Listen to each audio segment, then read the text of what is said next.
ओम शांति।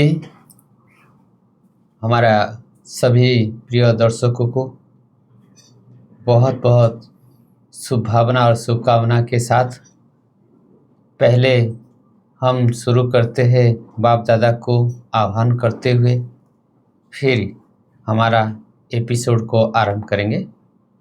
मंगेश भाई, बाबा को पहले आह्वान करते हैं। जरूर। बाबा जैसे यहाँ आ जाए, बिल्कुल, ये हमारा पहला फर्ज रहे। बिल्कुल। तो आज भी हमारा 18 तारीख है जुलाई मास का। बहुत सुंदर बातें बाबा ने आज मुरली के आधार से कहा कि जो बच्चे क्या करते हैं, हमेशा कुछ ना कुछ आस रखते हैं, लेकिन ये कलयुगी आस जो है उसको न रखे तो और अच्छा है। एक ही आस रखना है, बाबा को हम याद करके कैसे सत्वप्रधान बनना है, कैसे निर्विकारी बनना है, कैसे पावन बनना है, यही हमारा आश्रय है। बिल्कुल ना और क्या। बिल्कुल वही बाबा आज तो मतलब बाबा जैसे बाबा ने कहा कि पुरानी दुनिया तो जानी है, जी जी, जो जाने वाली है, जो खत्म हो, उसमें क्या आश रखनी है। आश रखना ये भी एक्चुअली एक जैसे पुराना संस्कार कहेंगे, क्योंकि दुनिया में मनुष्य क्या है, कहीं भी मंदिरों में जाते हैं, कहीं भी जाते हैं, गिरजाघरों में जाते हैं, मस्जिद में कहीं भी जाते हैं, तो मन में एक रहता है कि कुछ ना कुछ भगवान से प्राप्त हो। किसी कोई बीमार होगा तो आश रखेगा कि बीमारी ठीक हो, किसी का धंधे में घाटा हुआ होगा तो वो आश रखेगा कि भगवान मेरा ठीक कर दो। और आस रखते हैं तो ठीक है। हाँ जी। फिर उसका अगर फुलफिल नहीं होता है तो फिर क्या है, गालियां भगवान को देना बराबर पड़ता है। हाँ जी, हाँ जी। तो गालियां खाएंगे क्यों, भगवान क्यों गाली खाएंगे। और तो वो तो कहते हैं तुम्हारा कर्म के हिसाब से तुम्हारा तुमको फल मिलता है। हाँ जी, हाँ जी। और मैं कुछ नहीं कर रहा हूँ, फिर उनको फालतू से और गाली देना ठीक नहीं है। इतना दैवी गुणधारी पूरा स्टैचू बनकर रहे हैं, हम साक्षी होकर के देखते हैं इनके अंदर से कितना दिव्य गुण है, कितना पुरुषार्थ करके ऐसे दिव्य गुण अर्थात देवी देवता पद को प्राप्त किए। इसलिए हमको हमेशा रिगार्ड देना चाहिए कि हमारा अच्छा हो या बुरा हो, कोई भी आस नहीं रखना। ये हद की आशाएं हमको दुखी बना देता है। बिल्कुल। और सबसे इम्पोर्टेंट बाबा ने कहा कि बस आश रखनी है तो एक ही आश रखो, पावन बनने की, सतो प्रधान बनने की। क्योंकि आत्मा अगर सतो प्रधान बन गई तो सब कुछ आ गया उसमें।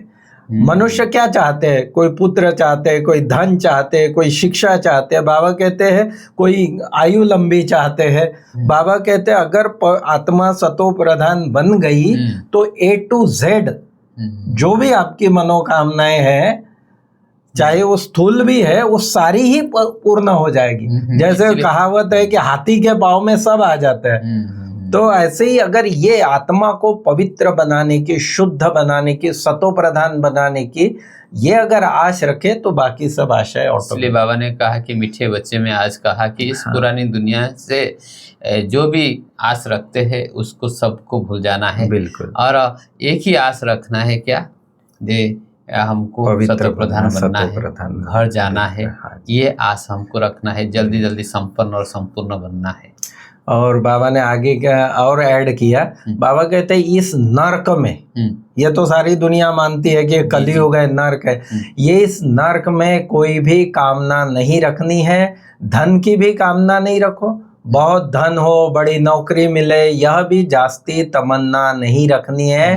पेट तो एक पाव रोटी खाता है, करता किस लिए मनुष्य, पेट के लिए करता है। एक रोटी और थोड़ा सा डाल तो हाँ जी, हाँ जी।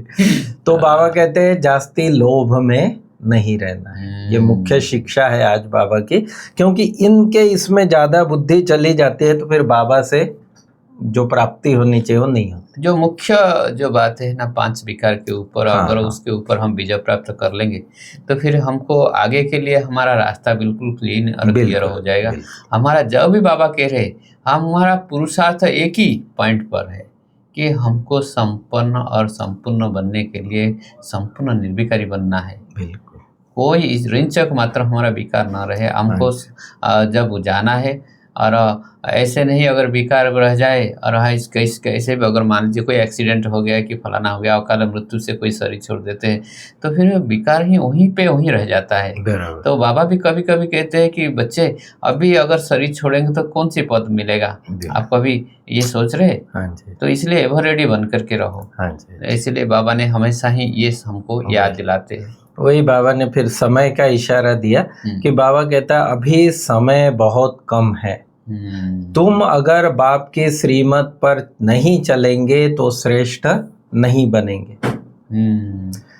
बच्चों को ऊंचते ऊंच बनना है, इसलिए 5 विकारों का दान देना है। यह ग्रहण छूट जाएगा। दे दान तो छूटे ग्रहण कहते हैं ना। तो बाबा कहते हैं 5 विकारों का अगर तुम दान दे देंगे तो ग्रहण छूट जाएगा। बाबा ने कहा कि और कोई भी कामना नहीं रखना, इस दुनिया से कोई भी कामना नहीं रखा है। काम विकार जो है वो कामना से पैदा होता है। बराबर। और ये बाबा ने कहा कि निर्विकारी होने से ही सुख है। असली सुख है निर्विकारी का। बिल्कुल। निर्विकारी माना संपूर्ण माना विकार से मुक्त, कोई एक भी विकार नहीं रहे। और पवित्रता की परिभाषा भी वही है। हाँ जी। सिर्फ पवित्रता मतलब ब्रह्मचर्य नहीं है। हाँ जी। पवित्रता माना ब्रह्मचारी, और बिल्कुल जैसे प्योर सच्चा सोना 24 कैरेट सोना जैसे अगर बन जाएंगे तो हमको कहा जाएगा कि तुम पूरा पवित्र बन गए। और पवित्र बन करके ही जाना है। 24 कैरेट सोना नहीं बनेगा तो हम परमधाम जा नहीं सकते। और परमधाम तो जाएंगे नहीं फिर, और जो रचना है हम परमात्मा का जो रचना है सत्युग को भी नहीं जा सकते, क्योंकि पावन दुनिया वो है। एक तो परमधाम जाना है, हाँ, और फिर हमको सत्युग में स्वर्ग में आना है, मुक्ति और जीवन मुक्ति। और हरि भाई 2 दिन से बाबा मुरली में पत्र के बारे में कह रहा है कि बाबा कहते हैं बाबा को कितने बच्चों को पत्र आदि लिखने पड़ते हैं। कोई याद प्यार देता था तो भी बाबा हर बच्चे को लेटर लिखता था बाबा, एक व्यक्ति। हाँ, और इतने सारे बच्चों के लिए लिखना कम बात है क्या? और इतना वो पत्र बाबा का रेड अक्षरों में, वो पत्र लाल अक्षरों में जाता था, कितने बच्चे खुश। अच्छा, और भी एक बात याद आ रहा है, देखिए योगेश भाई, और जो हमको चश्मा लगाना पड़ता है। हाँ जी, हाँ जी। बूढ़े उम्र में 60 साल के बाद ही ब्रह्मा बाबा के तन में शिव बाबा आए हैं, लेकिन कभी भी चश्मा का यूज बिल्कुल बिल्कुल। तो क्या देखो अंडर उसके अंदर है, क्या खाए होंगे। हाँ, नहीं उस समय आंखों का इतना बराबर है उस समय के लगभग सारे ही, क्योंकि उस समय आप ये मान के चलो हरि भाई कि आज से 60-70 साल पहले ना प्रकृति भी बहुत सतो प्रधान थी, शरीरों में भी वो ताकत थी। आज जो खाने पीने की चीजें हैं उसमें कितनी मिलावट है। तो ये सारी, और प्रकृति इतनी शुद्ध थी कि उसके कारण। अभी मैं भी सोच रहा था, ये जो केला हम खाते हैं, हाँ, तो उसमें क्या है, और कार्बाइड और डाल करके उसको पका देते हैं और हम उसको खा लेते हैं। तो जो असली जो देसी चीज है ना, वो चीज हमको नहीं मिलता है। तो इसलिए जब ब्रह्मा बाबा के समय में वो घी में भी बच्चों को खिलाते, घी खाओ, स्टार्ट में दिया ना बाबा, ऐसे माना माल अच्छा माल खिलाते थे। परीक्षाएं भी ली बाबा ने। ऐसा भी समय आया कि छाछ और ढोड़ा खाना पड़ा, वो भी लंबा समय। लेकिन हाँ, दादिया बताती अनुभव में कि एक आलू बड़ी मुश्किल से कभी आलू की सब्जी बनाते थे, नहीं तो रोटी और उसमें नमक लगा लेते थे। ये जान के दादी का अनुभव मैं सुन रहा था। हाँ, हम भी तो सुने थे कि उस समय में ऐसे जैसे हमारा कुर्सी वगैरह सब कुछ है, अभी सोफा सेट वगैरह था है, तो उस समय कुछ ऐसे चीज नहीं था, वो नीचे ही बैठना पड़ता था। जो जहाँ भी जैसे वो जो जमुना के कंठे पर और वहाँ जाते थे, मनोहर दादी का बातें भी, और छोटा सा कमरा जहाँ से और बैठने के लिए जगह नहीं होगा, और ऐसे जगह पर और किसी को बुला करके उसको ज्ञान सुनाना, फिर वहीं से खाना बनाना, कितना मेहनत किए। बिल्कुल। और ये पत्र के बाद में आगे बाबा कहता है कि तुम भी पत्र लिखते हो, शिव बाबा केयर ऑफ ब्रह्मा, कि ब्रह्मा के तन में वो आया। अब इसका आपको एक याद आया, अभी जो अपने दिलीप भाई जी ने शरीर छोड़ा, ज्ञानामृत प्रेस वाले, तो उन्होंने एक तरबूजे पे लिख दिया शिव बाबा केयर ऑफ ब्रह्मा माउंट आबू, आगे पहुंच गया। और ट्रेन कैसे ये बाबा का जैसे। अच्छा, वो बातें हमारा मोहन भाई का था। हाँ, ऐसे वो हम भी सुने थे। लेकिन मोहन भाई का मेरे को पता नहीं था। तो फिर आज वरदान। हाँ, वरदान में बाबा ने कहा कि सदा पावरफुल वृत्ति द्वारा बेहद की सेवा में तत्पर रहने वाले हद की बातों से मुक्त भवो।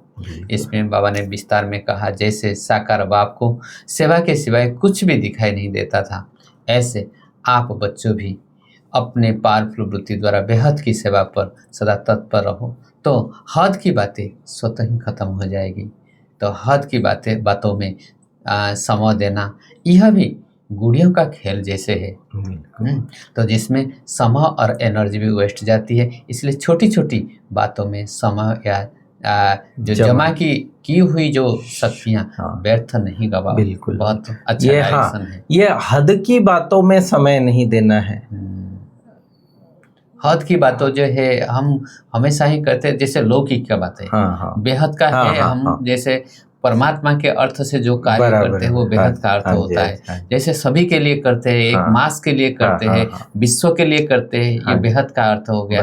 हद का कार्य के लिए हम मेरे और मेरे बच्चों के लिए जो कर रहा हूँ, और खाने पीने रहने कैसे अच्छे रहेंगे, ये खाएंगे पिएंगे, चीज अपने लिए सिर्फ सोचना, ये हद की बातें हो गया। बिल्कुल बिल्कुल। ये तो गुड़ियों का और भी है, और भी जैसे गुड़ियों का खेल बाबा कहते हैं, अपने ही संस्कारों में हम उलझ जाते हैं और उसी को मतलब बाबा कहते हैं कि जैसे ये भी गुड़ियों का खेल है, फिर इसमें समय और एनर्जी वेस्ट हो जाती है। गुड़ियों का खेल, जैसे ये गुड़ियों का खेल वैसे जैसे हम मूर्ति बनाते हैं और मूर्ति को हम पूजा करते हैं, फिर उसको फिर डुबा देते हैं, इसको भी गुड़िया का खेल ऐसे कहते हैं। क्योंकि मूर्ति पूजा जो है तो उसमें एक थोड़ा सा हम उसके जो रहस्य को ऐसे समझ नहीं पाते हैं, और उसके लिए पैसा भी बहुत खर्च करते हैं, इसलिए एनर्जी भी हमारा नष्ट होता है, हमारा waste of money, waste of energy भी हमारा होता है इसमें।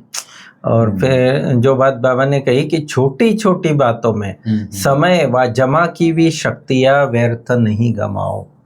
छोटी छोटी बातों में कोई किसी से मनमुटाव हो जाता है, कहीं सेवाओं में कुछ हो जाता है, या शरीर को थोड़ा बहुत कुछ, बाबा कहते हैं इन छोटी छोटी बातों में मन को एकदम उसमें व्यर्थ संकल्प चलाते रहना, और तो इसमें ज़्यादा हमारा एनर्जी जाता है। देखो हमको अभी क्या करना है, हमारा जो एनर्जी को हम ऊर्ध्वमुखी बनाना है। जैसे चक्र वाले भी जो चक्र के ऊपर जिसको ज्ञान होता है, वो सभी कहते हैं कि हमारा कुंडलिनी शक्ति को हम जागृत करें और ब्रेन तक पहुंचाए। जो श्वास को भी रोध करके श्वास से बाबा को जो याद करने का भी ऐसे होता है, तो ऐसे भी हम ऐसे याद करें कि हमारा जो एनर्जी धीरे धीरे ऊपर, ये जो हमारा चक्र, ये हमारा ओरा हमारा बन जाए। तो इसके लिए जो ये कहा जाता है, तो इसलिए हमको ये इसके ऊपर ध्यान रखना है। छोटी छोटी जो बातें हैं उसमें अगर हम उलझ जाते हैं, उसी के तरफ से हम चले जाते हैं, अर्थात हम गली रास्ता में चले जाते हैं और नेशनल हाईवे को हम छोड़ देते हैं। तो फिर हम क्या है, जैसे हम कभी कभी ये जीपीएफ का यूज करते हैं ना, जीपीएस का तो उसको क्या है, अगर यूज करते हैं, कभी अगर हम गली रास्ता में चले गए, कोई गांव के अंदर घुस गए, तो फिर कहाँ से घुमा करके फिर और लेकर के पहुंचा देते हैं, फिर परेशान हो जाते हैं। तो इसलिए वही परेशान का बात ही है, और छोटी छोटी बातों में फंस जाना। आज का भी स्लोगन बाबा ने कहा, सेवा में सफलता प्राप्त करनी है तो बोल और चाल चलन प्रभावशाली हो। बोल और चाल चलन को प्रभावशाली अगर कर देंगे तो सेवा में सफलता को प्राप्त कर सकते हैं। माना सिर्फ बोल से या हम ज्ञान सुना रहे उसको प्रभाव सफलता नहीं मिलेगी, चाल चलन, क्योंकि आज जमाना जो है ना, वो आप क्या बोल रहे ये नहीं, आप क्या कर रहे हैं। आप जैसा बोल रहे हैं वैसा कर्म कर रहे हैं कि नहीं, कि आप ज्ञान एक सुना रहे और अपनी कथनी एक है और करनी दूसरी है, तो प्रभाव तभी पड़ता है। बहुत लोग हैं दुनिया में, बोलने वाले बहुत होते हैं, और बहुत कर्ण रस, इसको कर्ण रस कहते हैं, और सुन करके हम बहुत खुश हो जाते हैं। तो AI का जमाना हो गया, हम आजकल उसको भी सुन करके कितना खुश होता है, क्या म्यूजिक डाल देते हैं और हमको तो पूरा एकदम जैसे दीवाने हो जाते हैं। और उसकी तरफ से हम जाना जरूरत नहीं है।